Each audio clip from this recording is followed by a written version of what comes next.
Additional comments? Neil, please.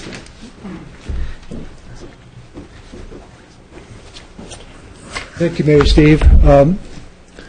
This comment deals with facts and decision-making. For decades, as money was poured into the affordable housing program and spent, I had assumed that the system was tracking assets and occupancy as a part of basic demographic analytics.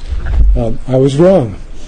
I was simply wrong. It came as somewhat of a revelation when the director of the program last week admitted that his office does not know how many people are being housed, does not know how many of them are in the workforce, and does not know what percentage of the workforce even lives in affordable housing. As to those critical deficiencies, he stated, and let me quote, "There are people that guess at it, but guessing is not enough, especially when it comes to making public policy." Here's an example.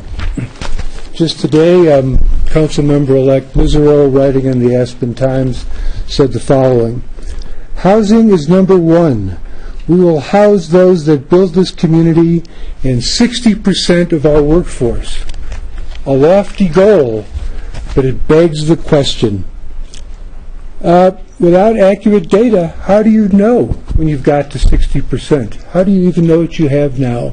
In the words of the housing director, you're just guessing.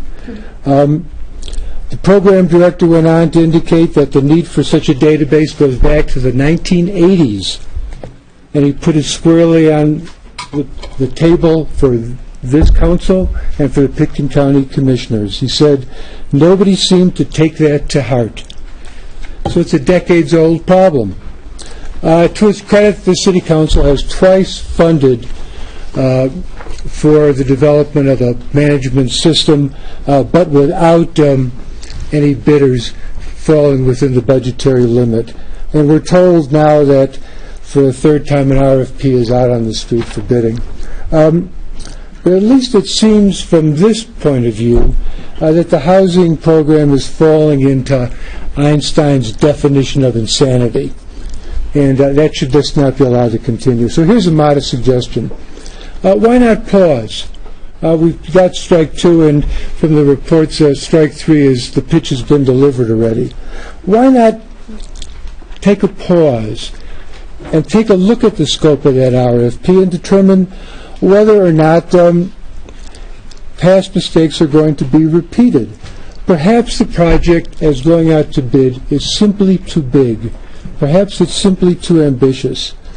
Why not start with the essentials and then scale up once you've got some working experience with an operating system? Or for $1 million, was it $1.4 million, Ward, something like that? 1.2 or something. For over $1 million, hire qualified software engineers. Today's enterprise world stresses agility. It doesn't stress outsourcing. Outsourcing is a dinosaur. It's old, it's inefficient, it's expensive. And these people, they work from everywhere. They don't have to live in Aspen anymore. They can live in Eastern Europe or India.